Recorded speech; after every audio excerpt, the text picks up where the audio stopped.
Jubilee Hills police స్టేషన్లో లొంగిపోయారు intelligence మాజీ chief Prabhakar Rao. Supreme court ఆదేశాల మేరకు ఫోన్ ట్యాపింగ్ కేసులో సిట్ అధికారుల ఎదుట సరెండర్ అయ్యారు.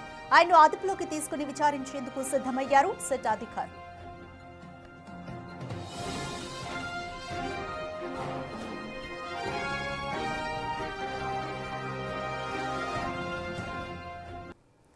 మోర్ డీటెయిల్స్ మా ప్రతినిధి సురేష్ అందిస్తారు. సురేష్, సుప్రీంకోర్టు ఆదేశాలతో ఎస్ఐబి మాజీ చీఫ్ ప్రభాకర్ రావు సిట్ అధికారుల ముందు లొంగిపోయారు. సో సిట్ ఎటువంటి ప్రశ్నలు ప్రభాకర్ రావు ముందు సంధించబోతోంది? ఈ కేసు ఇంకా ఎటువంటి ట్విస్టులు నెలకొనే ఛాన్సెస్ కనిపిస్తున్నాయి?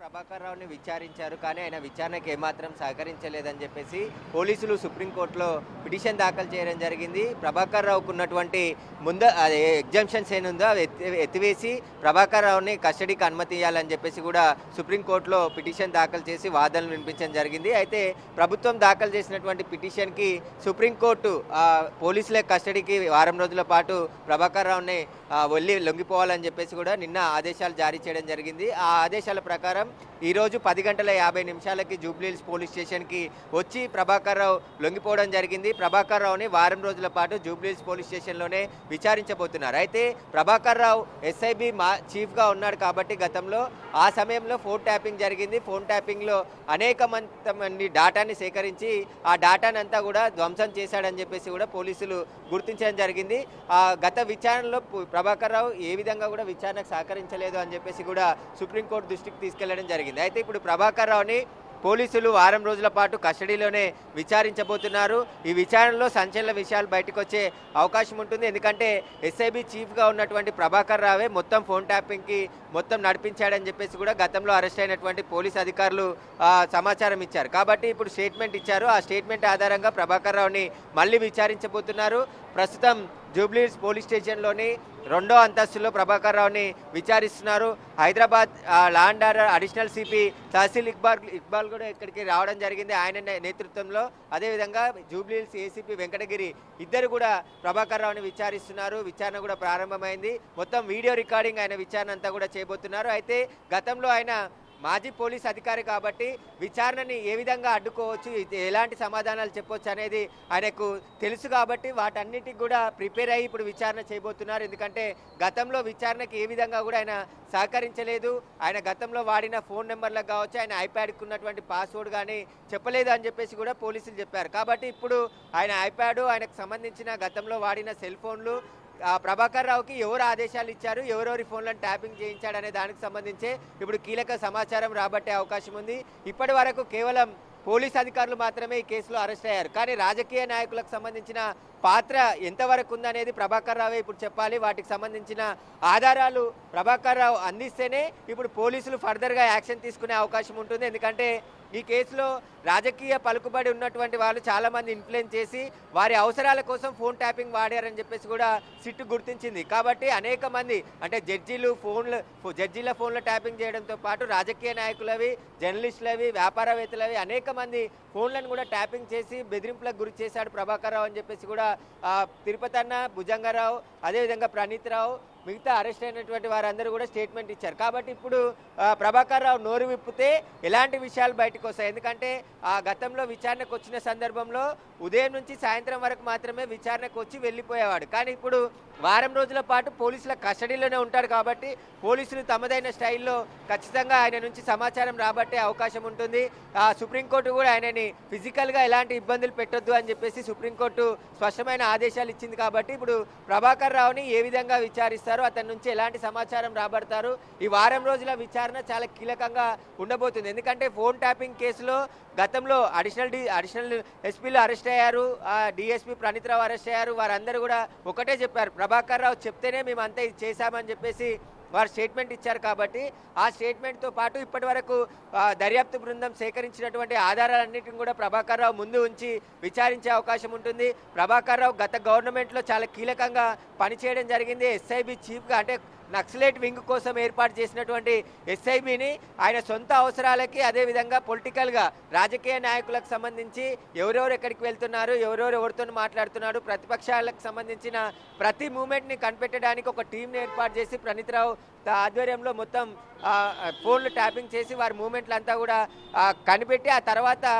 ఎవరికి ఇచ్చాడు అనేది ఇప్పుడు ప్రభాకర్ రావు ఫోన్ ట్యాపింగ్ చేయించిన తర్వాత ఆ సమాచారాన్ని, ఆ డేటాని ఎవరికి ఇచ్చాడు, ఏ విధంగా ఇచ్చాడు, పెన్ డ్రైవ్లు వందల సంఖ్యలో పెన్ డ్రైవ్లు కొనుగోలు చేశారని చెప్పేసి కూడా సిట్ గుర్తించింది. కాబట్టి ఆ పెన్ డ్రైవ్లో ఉన్నటువంటి సమాచారం ఎవరికి చేరవేశాడు, ఆ తర్వాత ఈయన ఏ విధంగా లబ్ధి పొందాడు అనే దానికి సంబంధించి కూడా ఇన్వెస్టిగేషన్ జరుగుతుంది. ఖచ్చితంగా ఫోన్ ట్యాపింగ్ కేసులో కీలక పరిణామాలు జరిగే అవకాశం ఈ వారం రోజుల తర్వాత ఉంది. ఎందుకంటే రాజకీయ నాయకులకు సంబంధించిన పాత్ర పైన కూడా సిట్ ఇప్పటికే ఆధారాలు సేకరించింది. కొందరికి నోటీసులు ఇచ్చి ఎల్ఓసి కూడా జారీ చేసేందుకు సిద్ధమైన తర్వాత మళ్ళీ సరైన ఆధారాలు లేవు కాబట్టి వారిని ప్రభాకర్ రావుని పూర్తి స్థాయిలో విచారించిన తర్వాతే వారిని విచారణకు పిలుస్తామని చెప్పేసి కూడా సిట్ భావించింది. కాబట్టి ఇప్పుడు ప్రభాకర్ రావుని వారం రోజుల పాటు విచారిస్తే ఆ సమయంలో ఆయన చేసినటువంటి ఫోన్ ట్యాపింగ్లు ఎవరెవరి ఫోన్ ట్యాపింగ్లు చేశారు, ఎలాంటి అనుమతి తీసుకున్నాడు, కొత్త ఎక్విప్మెంట్ ఏమైనా కొన్నారా, లేదంటే డేటా అంతా కూడా ఈ రికార్డ్ చేసిన అన్న ఫోన్ నెంబర్స్ అన్నిటిని కూడా ఎవరికి ఇచ్చాడు, ఏ విధంగా ఇచ్చాడు అనే దానికి సంబంధించి కూడా విచారణ బృందం ప్రభాకర్ రావుని విచారించబోతుంది. ఇప్పటికే ఫోరెన్సిక్ ల్యాబ్ నుండి వచ్చినటువంటి సమాచారంతో కూడా ప్రభాకర్ రావుని విచారించబోతున్నారు. ప్రస్తుతం జూబ్లీహిల్స్ పోలీస్ స్టేషన్ 2వ ఫ్లోర్లో ఆయనని విచారిస్తున్నారు. ప్రభాకర్ రావుకి ఇంటి భోజనాన్ని కూడా అలౌ చేయాలని చెప్పేసి సుప్రీంకోర్టు ఆదేశాలు ఉన్నాయి కాబట్టి ఆయనకి రోజు ఇంటి నుంచి భోజనం అలౌ చేసే అవకాశం ఉంటుంది. కానీ పోలీసు విచారణ మాత్రం జూబ్లీహిల్స్ పోలీస్ స్టేషన్లోనే జరుగుతుంది. అయితే ఎస్ఐబిలో ఆయన కీలకంగా పనిచేసిన సమయంలో ఆ పోలీసులు కేసు నమోదైన మరుసటి రోజే ఆయన తిరుపతి నుండి అమెరికా పారిపోయాడు. ఆ తర్వాత కొన్ని నెలల పాటు అమెరికాలోనే ఉండి సుప్రీంకోర్టు ఆర్డర్స్తోనే ఇండియాకి రావడం జరిగింది. కాబట్టి ఇప్పుడు సుప్రీంకోర్టు గైడ్లైన్స్ ప్రకారమే పోలీసులు విచారణ చేయబోతున్నారు. ప్రభాకర్ రావుకు సంబంధించిన కీలకమైనటువంటి సమాచారం బయటికి వస్తే ఈ విచారణలో మరిన్ని అరెస్టులు కూడా జరిగే అవకాశం ఉంటుంది. ఇప్పటికే నాంపల్లి కోర్టులో ఛార్జ్షీట్ కూడా దాఖలు చేశారు. కాబట్టి ఇప్పుడు ప్రభాకర్ రావే కీలక నిందితుడు అని చెప్పేసి ఇందులో గుర్తించారు. కాబట్టి ఇప్పుడు ప్రభాకర్ రావుని కస్టడీలో విచారిస్తే అన్ని విషయాలు కూడా బయటకు వచ్చే అవకాశం ఉంటుందని చెప్పేసి కూడా దర్యాప్తు బృందం భావిస్తుంది. రైట్ సురేష్, ఇప్పటి వరకు అంటే సుప్రీంకోర్టు ప్రభాకర్ రావు విచారణకు సంబంధించి కొన్ని గైడ్లైన్స్ కూడా ఇచ్చింది, నో ఫిజికల్ టార్చర్ అని చెప్పి. మరి ఇంతకు ముందు అయితే ప్రభాకర్ రావు విచారణకు సహకరించలేదు. మరి ఇప్పుడు ఈ వారం రోజుల పాటు జరిగే విచారణలో ఏ విధంగా ఉండబోతుంది, సిట్ అధికారులు ఏ విధంగా అసలు విషయాన్ని రాబడతారని అనుకోవచ్చు. మరి దీని వెనుక ఉన్న ప్రధాన రాజకీయ సూత్రధారి ఎవరు అన్నది ఈ వారం రోజుల్లో బయటపడుతుంది అని అనుకోవచ్చా?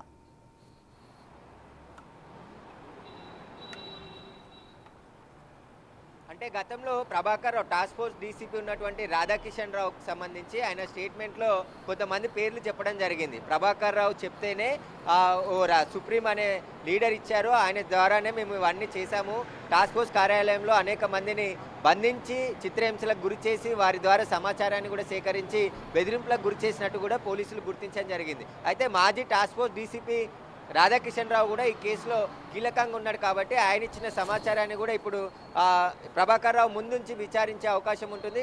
గతంలో ఒకరోజు విచారించి మళ్ళీ అవసరమైనప్పుడు విచారణకు పిలిచారు. కానీ ఇప్పుడు వారం రోజుల పాటు కంటిన్యూగా పోలీసుల కస్టడీలోనే ప్రభాకర్ రావు ఉండబోతున్నాడు కాబట్టి వాళ్ళు ఎప్పుడైనా ఏ విధంగా అయినా విచారించవచ్చు, కానీ ఫిజికల్గా మాత్రమే ఆయనని ఇబ్బంది పెట్టొద్దు అని చెప్పారు. కాబట్టి ఆయనకు సంబంధించిన సమాచారాన్ని ఏ విధంగా అయినా పోలీసులు ఈసారి రాబట్టే ప్రయత్నం చేస్తారు ఖచ్చితంగా. ఎందుకంటే మిగతా నిందితులు ఇచ్చినటువంటి సమాచారంతో పాటు ఎస్ఐబి కార్యాలయంలో సోదాలు చేశారు. ఆ తర్వాత ప్రభాకర్ రావు ఇంట్లో సోదాలు చేయడం జరిగింది, నిందితుల ఇళ్లలో సోదాలు చేశారు. అక్కడ ఉన్నటువంటి సమాచారంతో కూడా ప్రభాకర్ రావుని విచారించబోతున్నారు. అయితే ప్రభాకర్ రావు మాజీ పోలీస్ అధికారి కాబట్టి ఆయన విచారణ స్టైల్ అంతా కూడా తెలుసు కాబట్టి ఆయన తప్పించుకునే ప్రయత్నం ప్రస్తుతం చేస్తున్నాడు. కాబట్టి దానికి భిన్నంగా ఈసారి విచారించే అవకాశం ఉంటుంది. అందుకే సీనియర్ అధికారి Hyderabad additional CP law and order tehsil Iqbal కూడా ఇప్పటికే చేరుకోవడం జరిగింది. కాబట్టి ఆయన విచారించబోతున్నాడు. ఆయన నేతృత్వంలోనే ప్రభాకర్ రావుని వారం రోజుల పాటు విచారించి ఆయన దగ్గర నుంచి కీలక సమాచారం రాబట్టే అవకాశం ఉంటుంది.